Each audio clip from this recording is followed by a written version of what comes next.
que nesta noite nos colocamos diante de Deus para abrirmos a Sua palavra e podermos nos alimentar dele com aquele propósito que Ele mesmo tem nos seus planos, de que o conheçamos mais, de que nos aproximemos mais dele. E nós vamos fazer isso abrindo as nossas Bíblias no livro dos Salmos e fazendo a leitura do Salmo 120.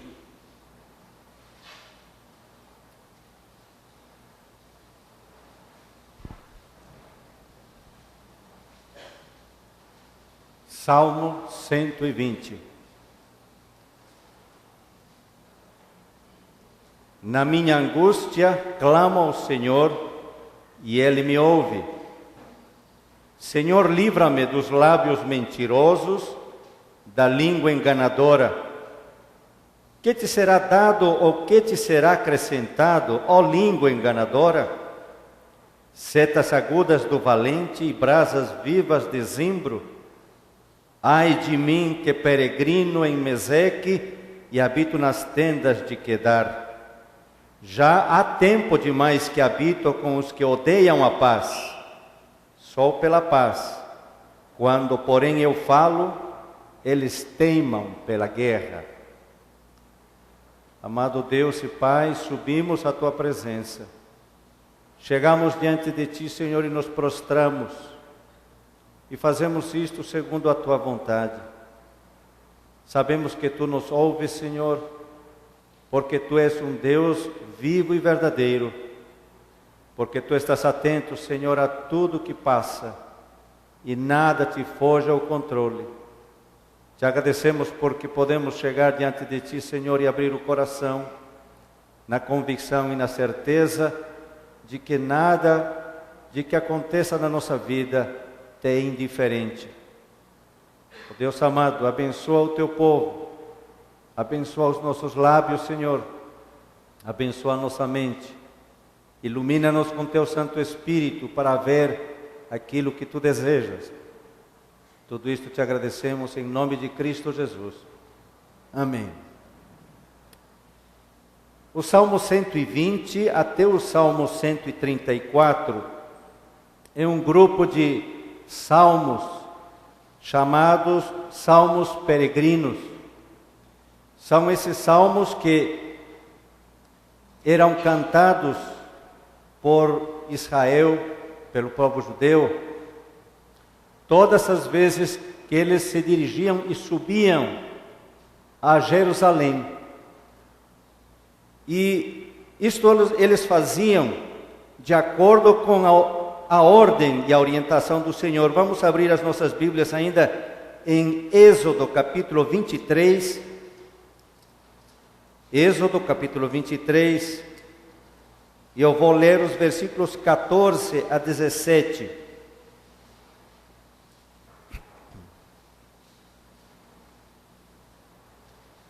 Três vezes no ano me celebrareis festa. Guardarás a festa dos pães asmos.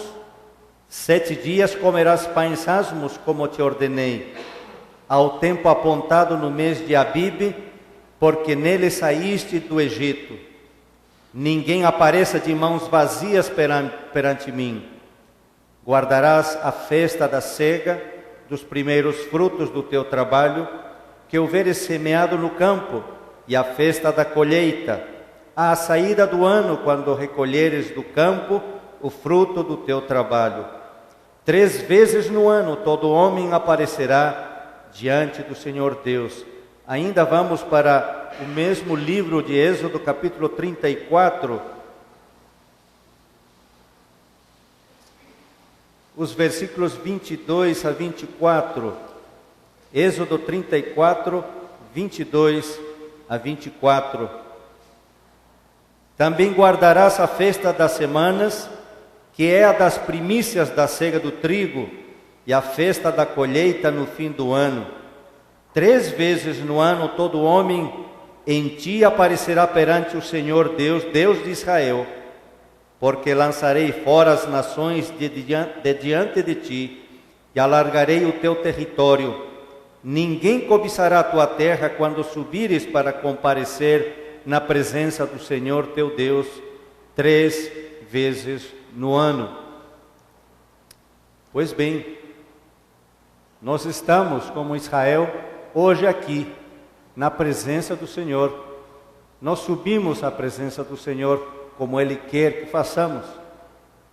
Ele quer que nós estejamos na sua presença e Ele diz alguma coisa muito importante. Não se preocupem dos bens que vocês deixarão para vir me adorar. Não se incomodem com as coisas que vocês vão deixar, porque ninguém vai ter cobiça das coisas que vocês possuem. Elas estão seguras. Por quê? Porque o Senhor as guarda. Nós podemos estar aqui nesta noite, quem sabe preocupados, como está a nossa casa, quem a guarda, quem a protege, mas é o Senhor que nos trouxe aqui. Nós estamos porque Ele nos convocou para isto. E o salmista, aquele que escreveu esse salmo, já diz: na minha angústia, no meu desespero, no meu caminhar, clamo ao Senhor e Ele me ouve. A confiança no salmista se deve não ao fato dele ser conhecido. Ser conhecido por Deus é bom, mas não é tudo. É melhor conhecer ao Senhor. É melhor saber quem Ele é. Porque se nós nos preocupamos muito em sermos conhecidos, perdemos de vista a coisa mais importante e fundamental da nossa vida: conhecer o Senhor. Ele quer ser conhecido, Ele se revela a nós, Ele vem a nós, porque Ele se ama. Ele se ama ao ponto de querer ser conhecido. Ele se ama tanto que Ele quer transbordar esse amor para nós. E é por isso que Ele nos chama, é por isso que Ele nos busca. Agora, para reconhecer e resistir à correnteza dos caminhos, porque vocês podem imaginar como Israel tinha que ir em procissão, subindo para Jerusalém, porque geograficamente Jerusalém era a parte mais elevada da Palestina. Mas esse subir não apenas era físico, mas também era um subir mental e espiritual. Um exercício físico, mental, espiritual, moral, que requeria de todos aqueles que andavam pelo caminho em direção a Jerusalém, que eles estivessem preparados. E nós, cristãos, hoje em dia, nós temos duas designações bíblicas que são dadas a nós, aqueles que somos da fé de Israel, que são extremamente úteis para a nossa vida. Essas duas palavras são discípulo e peregrino. O discípulo, o matetés, diz que somos pessoas que passamos toda a nossa vida conectados como aprendizes ao nosso mestre.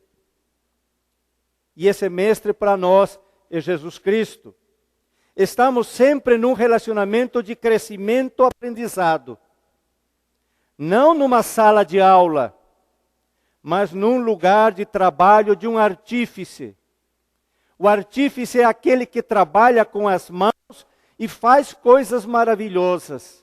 E nós, nas mãos do nosso artífice, Jesus Cristo, somos trabalhados. Nós não fazemos parte de uma fábrica em que todos são feitos iguais. Não, Ele trabalha individualmente a cada um de nós.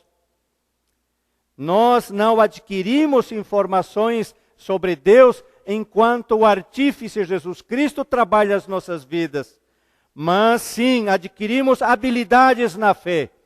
Habilidades que nos possibilitam, enquanto subimos à presença do Senhor, possamos de fato andar com confiança e com segurança.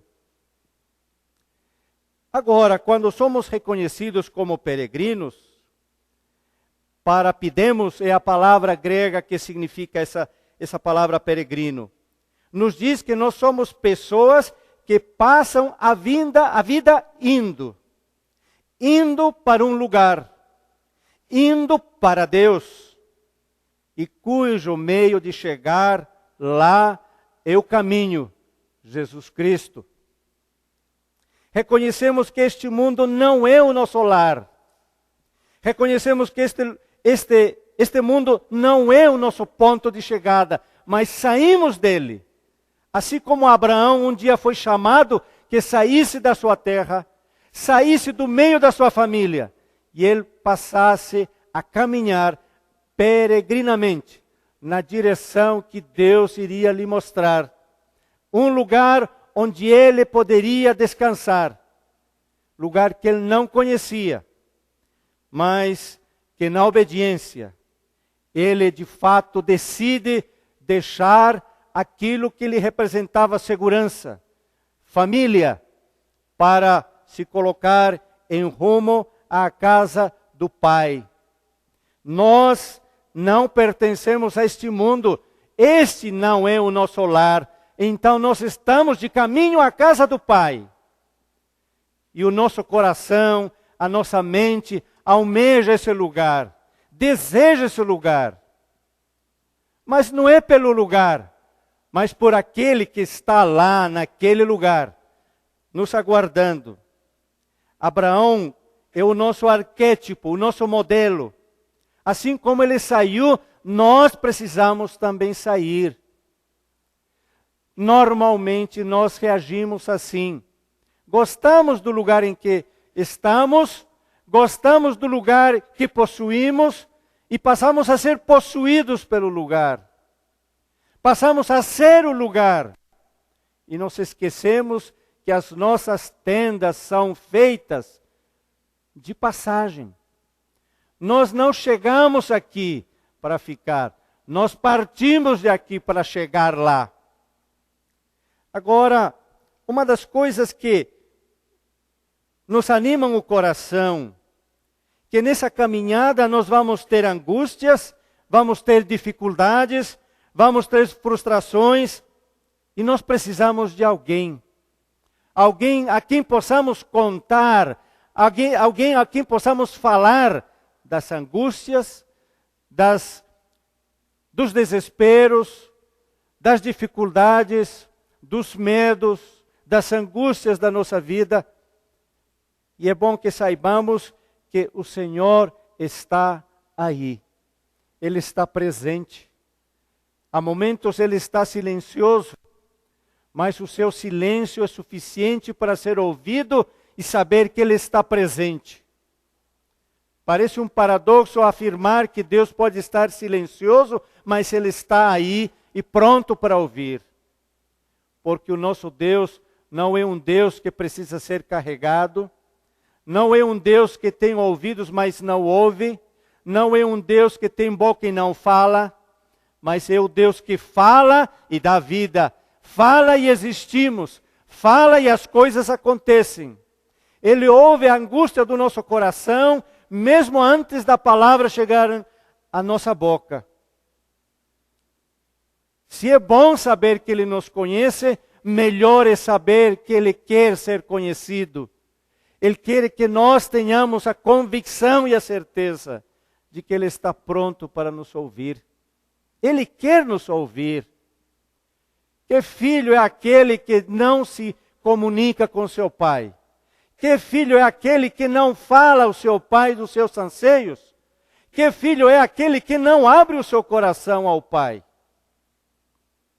Eu sei, muitas vezes somos acusados de termos uma religião machista. Porque nunca se fala da mãe, sempre se fala de pai. Mas acontece que aqueles que não leem a palavra de Deus se esquecem de um fato. O Senhor disse que a nossa mãe e o nosso pai podem se esquecer de nós, mas Ele sempre se lembrará como a nossa mãe deveria se lembrará como o nosso pai deve se lembrar. Quando eu me coloco diante do Senhor e sei que eu posso amá-lo como meu pai, Eu sei que Ele me ama com o cuidado que a minha mãe me ama.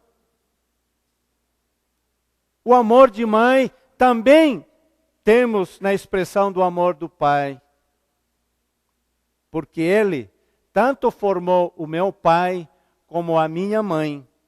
E Ele sabe, porque eu fui feito por Ele, que eu preciso tanto do amor e do carinho da minha mãe, como do amor e do carinho do meu pai. E esses dois sentimentos procedem do Senhor, que são dados aos nossos pais. Então, sim, tendo o amor de Deus, o nosso Pai, nós também podemos experimentar o amor que a nossa mãe pode nos dar. É equívoco afirmar que nós não poderemos experimentar o amor da mãe se nós não tivermos uma figura feminina na nossa fé. E é por isso que a religião oficial inventa um meio de trazer esse sentimento que nós não precisamos. Mas não é porque nós não precisarmos interiormente o amor feminino, o amor materno. Não, é porque o amor do nosso Pai preenche plenamente aquela necessidade interior que nós temos. Então, sim, podemos caminhar, podemos andar nesse mundo seguros de que temos um Senhor que nos ama e nos quer profundamente, ao ponto de nos fazer conhecido também o amor de mãe. Mas é importante saber uma coisa, que para você e eu conhecermos o caminho, muitas vezes nos colocamos como Tomé, que disse assim: Senhor, não sabemos para onde vais. Como o Senhor espera que conheçamos o caminho? Como que o Senhor permite a gente ser peregrino sem saber para onde vai? Sem saber o roteiro, sem saber o caminho? Mas tanto o roteiro como o caminho nos é fornecido. Abra sua Bíblia, por favor, no capítulo 14 do Evangelho de João. Vocês já conhecem esse texto, mas fazemos bem, volta e meia, retornarmos para ele. Os versículos 5 e 6. Diz assim: Tomé, Senhor, não sabemos para onde vais. Como saber o caminho? Escutem isto. Respondeu-lhe Jesus: Eu sou o caminho, e a verdade, e a vida. Ninguém vem ao Pai, senão por mim. Eu tinha aproximadamente uns 13 anos de idade, quando eu fiquei profundamente perturbado com esse texto. Por uma simples questão. Como é que o Senhor Jesus Cristo podia falar: ninguém vem ao Pai? Como é possível se usar uma frase dessa natureza, se quem estava lá era Jesus? Foi como um estalo na minha cabeça. Eu disse para meu pai terreno, diz: Pai, eu encontrei Deus aqui. Ele está aqui, junto de Jesus. E ele me disse assim: Filho, Jesus representa plenamente ao nosso Pai. Se você vê Jesus, você vê o Pai. Todos aqueles que cantamos que queremos vê-lo, o vemos todos os dias. Todos os dias. Se você vê a Jesus na sua palavra, você vê o Pai. Cristo revela o Pai. Cristo é o caminho, não apenas nos mostra o caminho, mas Ele disse: Eu sou o caminho. E esse caminho Ele diz a você e a mim: traz ao Pai, traz ao Pai. Ele nos leva ao Pai. Isso é fantástico, fantástico mesmo. Mas seria preocupante se nós ficássemos apenas com essa declaração. Deus na sua palavra vai além disso. Ele quer nos dar, além de o caminho, o roteiro, Ele também quer nos dar o programa que nós vamos encontrar ao longo do caminho, ao longo da subida, ao longo de encontrá-lo. Abram suas Bíblias em Hebreus, capítulo 12, versículos 1 e 2. Amados irmãos, no caminho a Jerusalém, no caminho à presença do Senhor, não estamos sozinhos. Outros já nos precederam. Outros já andam antes que nós. Outros peregrinos houveram. Escutem o que diz o autor aos Hebreus. Portanto, isto é como consequência, também nós, visto que temos a rodear-nos tão grande nuvem de testemunhas, desembaraçando-nos de todo o peso que nos assedia, né? Todo o peso do pecado e do pecado que tenazmente nos assedia, corramos com perseverança a carreira que nos está proposta. E vai além, olhando firmemente para o autor e consumador da fé, Jesus, o qual, em troca da alegria que lhe estava proposta, suportou a cruz, não fazendo caso da ignomínia, e está sentado à destra do trono de Deus. Voltando para o salmista lá no Salmo 120. Por que vocês creem? Por que vocês acreditam que o salmista tinha semelhante convicção, que o clamor do seu coração, que a angústia do seu ser era ouvida pelo Senhor? Por quê? Por um fato só. Para aqueles que pensam que no Velho Testamento as pessoas eram salvas por cumprirem os 10 mandamentos, ou por seguirem à risca a lei, se enganam. O Evangelho sempre foi pregado, o Evangelho sempre foi ensinado. Não há como negar isso. Só quem tem a convicção da graça e da misericórdia de Deus é capaz de afirmar: o Senhor me ouve. Nós somos ouvidos pela misericórdia e pela graça de Deus. Só aqueles que têm a graça e a misericórdia de Deus podem suportar a palavra dele que diz: a minha graça te basta. A minha graça é suficiente para que você possa peregrinar, para que você possa suportar andar num mundo adverso. Aliás, creio que como nenhuma época na história brasileira, a Igreja de Cristo sofre. Vejam que o salmista disse: Senhor, livra-me dos lábios mentirosos, da língua enganadora. Não é isso que nós estamos vivendo. Por que o povo sofre tanto? É por causa de lábios mentirosos e língua enganadora. Basta olhar para a nossa sociedade e sabermos que é necessário nós subirmos à presença do Senhor e clamarmos por aquilo que está acontecendo no país. Aquilo que está acontecendo no país não é uma coisa da qual nós podemos ficar alheios. Mata-se, rouba-se, engana-se, e parece que nada pode mudar. O governo está preocupado por causa da violência, mas por causa da violência que sofrem os menos favorecidos? Não. Está preocupado porque tem a possibilidade de perder muito dinheiro por causa da Copa do Mundo. E isso é um engano, porque recursos e mais recursos são desviados, são roubados, são retirados. E são retirados de nós, porque nós, como cidadãos desse país, pagamos impostos. E são os nossos impostos que são desviados. Isso deveria nos incomodar, não porque os nossos bolsos ficam mais vazios, não. Porque nós reconhecemos que o governo e os governantes são colocados da parte de Deus. E se eles estão lá, eles devem ser cobrados por Deus. E nós devemos clamar a Deus para que Deus coloque gente responsável para governar o país.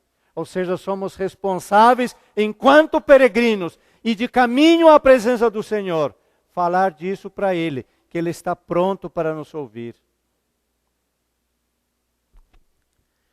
E vejam o juízo que o salmista diz, espera para a língua enganadora, né?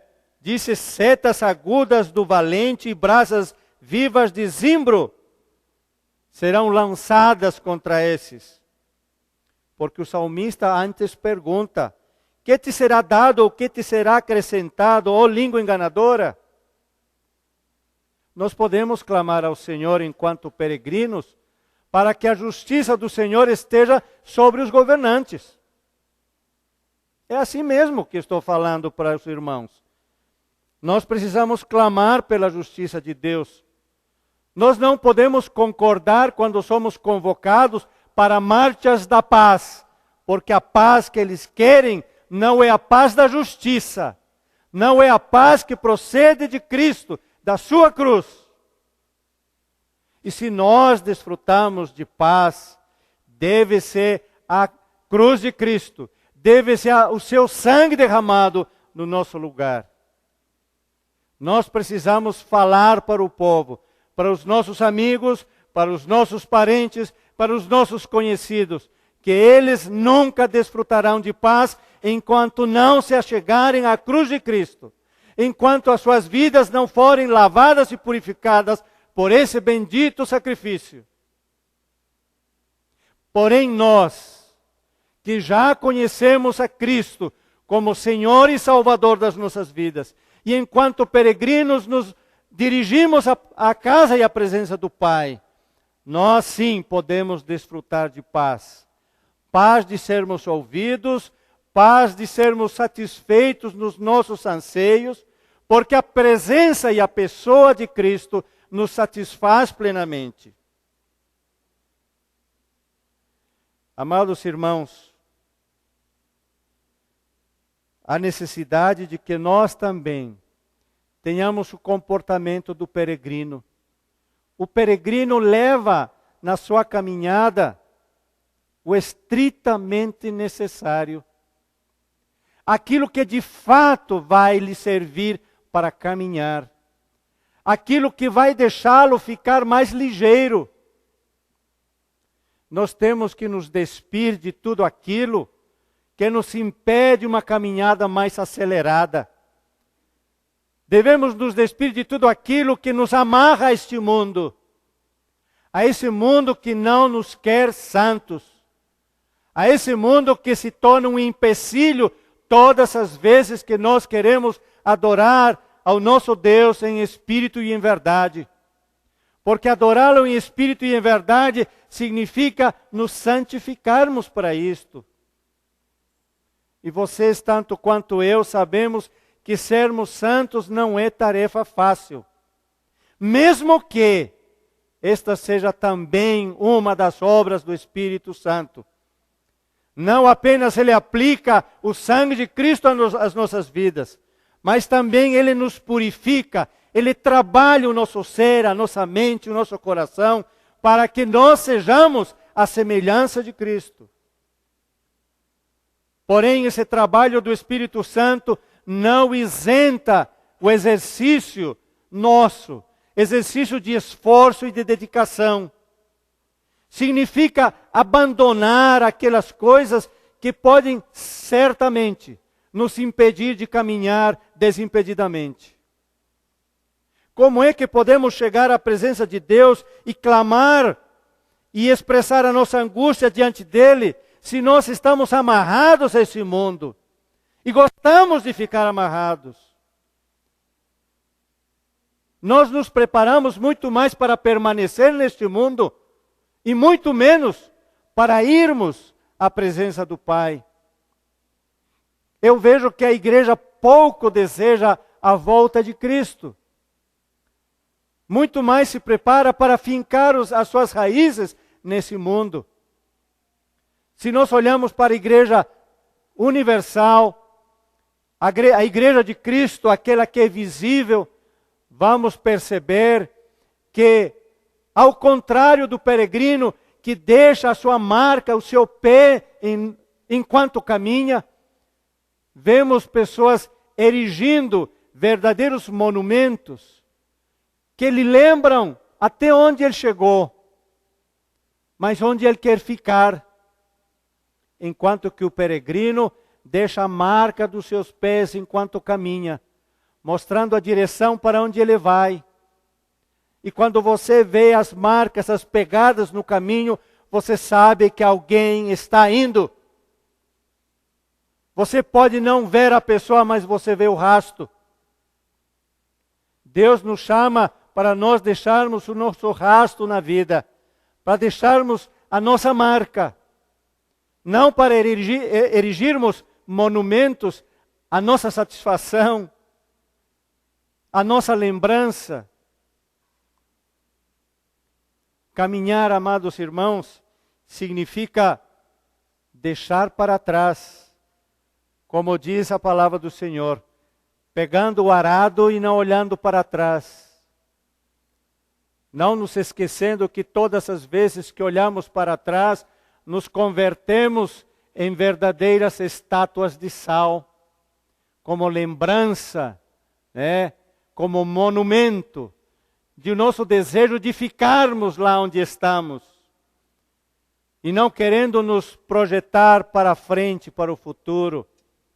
Futuro este que está nas mãos de Deus. O futuro é um tempo aberto, é verdade. Nós não conhecemos quando que chegará ao final os nossos dias. Contudo, é um lugar seguro, porque o nosso futuro é a casa do Pai.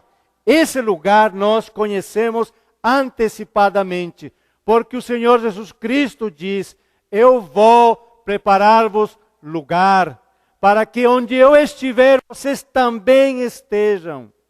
Isto é, não fiquem lá, não queiram ficar lá, não finquem as suas raízes onde estão. Vão pelo caminho, venham em pós de mim, sigam-me. Oh, amados irmãos, como é bom poder ler as palavras do apóstolo Paulo no capítulo 3 da sua carta aos Filipenses. Aliás, essa carta é uma das cartas que eu mais amo. É uma carta que tem me ensinado e continuará a me ensinar muita coisa. Eu não me canso de lê-la. É uma carta que me expressa todo o amor de Deus. E também foi por essa carta que eu aprendi a amar aquele irmão Paulo. E ele disse uma coisa que realmente estremece o coração para quem sabe que este homem que escreveu essa carta estava prisioneiro. Prisioneiro é aquele que está fixado em algum lugar, não é verdade? Mas vejam a classe de prisioneiro que era esse aqui. Versículo 14 de capítulo 3. Prossigo para o alvo. Dá vontade até de rir, pensar num prisioneiro. Prossegue. Ele continua andando. Não há portão suficiente e capaz de impedi-lo caminhar. Prossigo para o alvo, para o prêmio da soberana vocação de Deus em Cristo Jesus. Como é diferente andar como peregrino quando você tem consciência de quem de fato você é.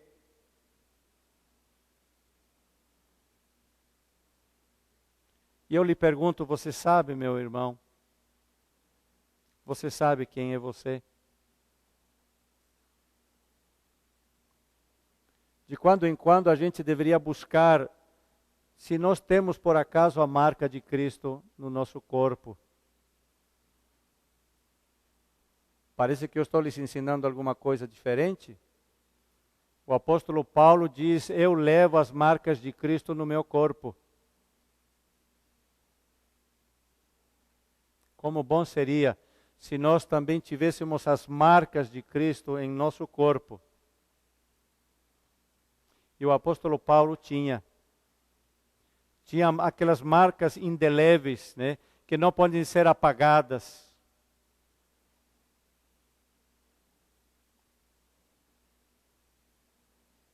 Até hoje eu tenho familiares judeus que ainda levam as marcas do nazismo.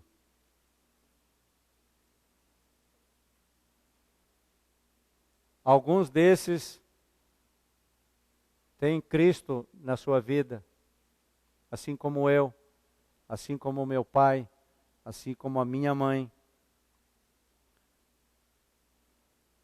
E nós temos feito muito para que aqueles que têm essas marcas tão dolorosas, tão doídas, pudessem ter a marca de Cristo nas suas vidas.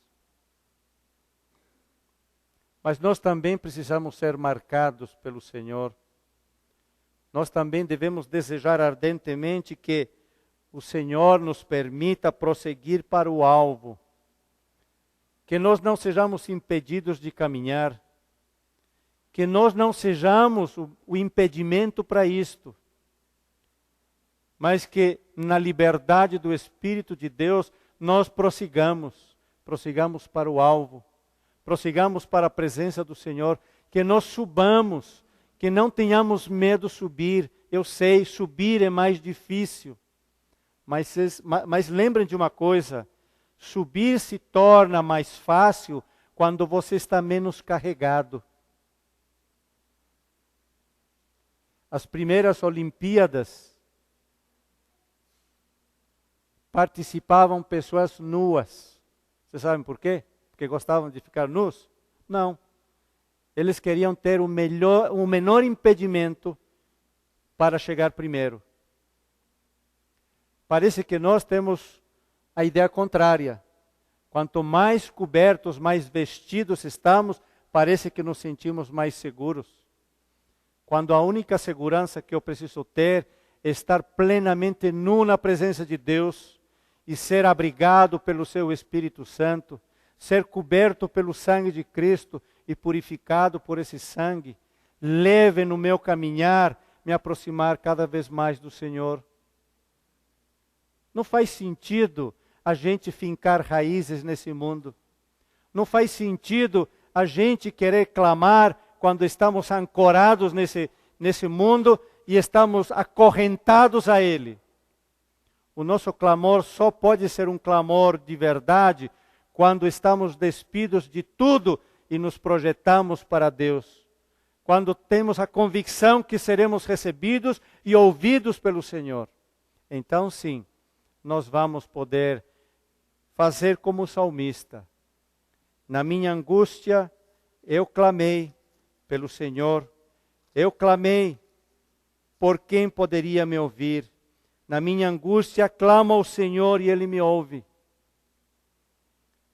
Que nesta noite nós decidamos verdadeiramente clamar ao Senhor na nossa angústia, mas que façamos isso na convicção não apenas de que Ele quer nos ouvir, de que Ele nos quer na sua presença, Ele nos chama, e que nós decidamos caminhar, deixar as nossas pegadas de peregrinos, que não aguentam mais viver nessa terra, nesse mundo, nessa casa, mas que nós anhoramos, almejamos e queremos chegar à casa do Pai. O Pai que está pronto a nos receber. E Ele quer nos receber. Mas nós queremos ir, nós queremos andar. Cabe a nós tomar essa decisão. E eu oro a Deus que vocês decidam bem. Que vocês, na liberdade a qual foram chamados pelo Espírito de Deus, nessa liberdade escolham caminhar em frente. Amém? Coloquemos-nos em pé, por favor, vamos orar. Amado Deus e Pai, anima-nos a caminhar. Anima-nos, Senhor, a andar em frente. Dá-nos o privilégio de, sendo discípulos do Senhor Jesus Cristo, também sejamos peregrinos no caminho. Peregrinos no caminho que é Cristo. E que sigamos, Senhor, em frente, confiantes porque Tu nos ouves, Tu nos proteges, Tu nos guardas. Pai, desperta em nós amor por Ti, amor pela Tua santidade, amor pela verdade, amor pela obediência. Amor, Senhor, para nos despir deste velho homem que nos acorrenta a este mundo e para nos revestir do novo que se refaz na presença do Senhor, que se refaz conforme a imagem e semelhança de Cristo. Ó Deus amado, guarda-nos retornando para as nossas casas. Abençoa-nos, Senhor. E que a graça do Senhor Jesus Cristo, o amor de Deus, o nosso Pai, e a comunhão e consolação do seu Santo Espírito estejam sobre nós e sobre nós permaneçam agora e sempre. Amém.